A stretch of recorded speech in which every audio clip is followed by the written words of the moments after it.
for putting this panel together with me and allowing us to present it here and providing us with this great space, and also specifically thank our panelists who have all traveled some quite great distance to be here. This is not our typical Chicago crowd, but then again, most of the people in the audience have traveled here as well. I'm Steve Lundin with BIGfrontier Communications Group, and what I'd like to do is introduce our panelists. They may briefly add something to their introductions, and then immediately launch into the question section. If there are questions, we can take a pause and take them, but there'll be a question period at the end, and I'll come up with a microphone so that we actually can hear what we're talking about. We'll start with Alex Brisbourne, who's sitting here to my left. Alex has over 20 years of experience in the networking and telecommunications industry in Europe, North America, and Asia. He's worked at Aegis Management, Microcell, WaveTech, and Gandalf Technologies. He is currently COO of Core Telematics, the largest independent provider of business-class all-digital wireless services for the M2M, telematics, and telemetry markets. Next to Alex is Diana Proper. Diana is here from San Francisco. Diana has more than 15 years of work experience in clean tech in the areas of energy, water, advanced materials, and manufacturing. Diana is a general partner at Expansion Capital Partners, a growth stage venture firm specializing in clean technology investments located in San Francisco. Diana, you wanted to say a couple of words about the companies you've invested in recently?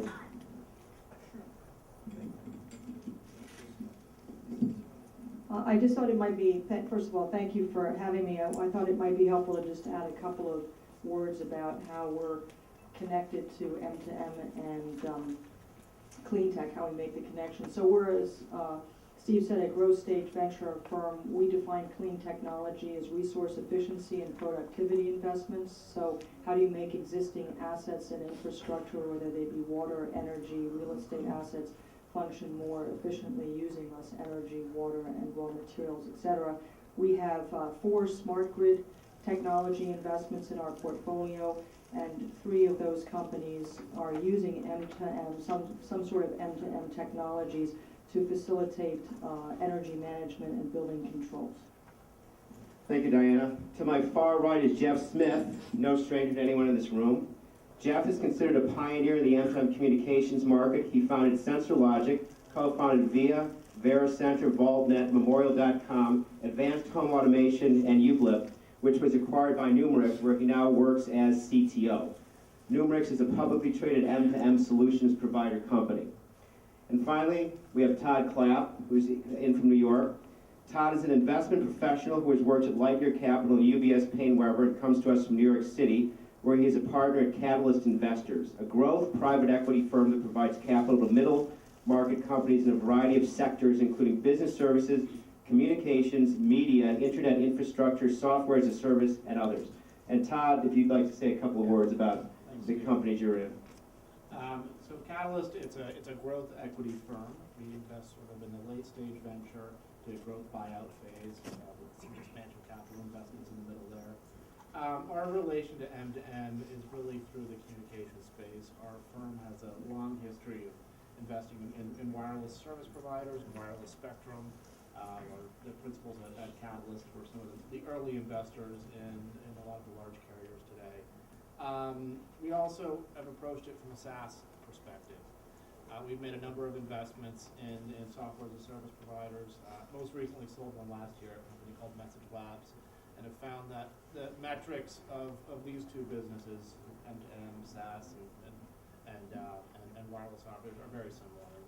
And so we focus on the recurring revenue side of the business and not the technology side. So that's pretty much it. If you guys can pull that mic up, sure. I'd like to add that both Todd and Diana have come here and they are actively looking for deals. So if you have companies that have been looking for venture investing, some type of capital that you think might fit the profile of what they described, I think they'd be more than welcome to take meetings with you this afternoon. So let's get started. I'd like to actually direct the first question to Jeff from Numerex, and then feel free to jump in on this. Jeff, what's your assessment? You know, having played in the space, bought and sold companies, built up companies, what's the current state of venture investing at M2M? Well, from a venture perspective, you really need to break it up into a couple of different pieces. But you know, on the venture side, in general, there hasn't been a lot of exits, and so therefore it's a pretty tough market in order to raise capital. But from an angel perspective, I see a lot of activity for companies that are developing technology. They're sort of in the early stages of the investment cycle. So do you think these companies would be better served by seeking angels as opposed to venture investment? What do you think about that, Alice? Not sure if it works if you swing it around, so we'll pick it up. Everybody needs some sort of investment to get their business up and running, so you just got to match essentially the amount of money you need to the sources that are available, and understand what else you want beyond money. Do you want expertise? Do you want market access? Do you want channels? It's a very, very complicated mix, to be honest, that's over there. There are very few large-scale M2M based investment opportunities that we see. Vast majority are, in fact, to the point of the question, more suited to private equity or even angel investment. We're looking for sub $5 million investments, and that just doesn't get onto the radar screen for many of the professionals that are on this panel, I think, and in other marketplaces. I'd like to direct this to Diana and Todd. From the investing side, what do you feel is the perception of M2M technologies within the venture community? And Diana, would you like to take that first? Sure. Well, I'll speak to it from the clean technology perspective, which again is a very broad space encompassing things like renewables, water treatment technologies, energy efficiency, building controls. So I would say M2M is more of an embedded opportunity in the sense that these technologies which create networks are not creating networks now in our electricity grid or in buildings to facilitate energy management. They are not necessarily in the venture community recognized as M2M investments or broken out as such. It's more looking at the different verticals, energy, forestry, agriculture, energy, things where resource efficiency is a key driver for reducing costs, that we are looking at companies who either are square in the middle of communication platforms, companies like Tendril, SmartSync, who are in M2M bullseye in smart grid, and others who are just using M2M type of technologies to facilitate what they do. So we have a company that we invested in that does demand response. It's called C-Power.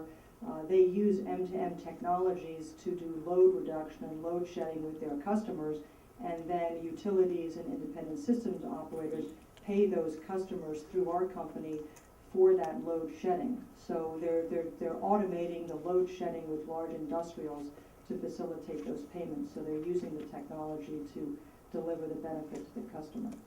Todd, you want to use this mic until we get your new one. Grab that mic.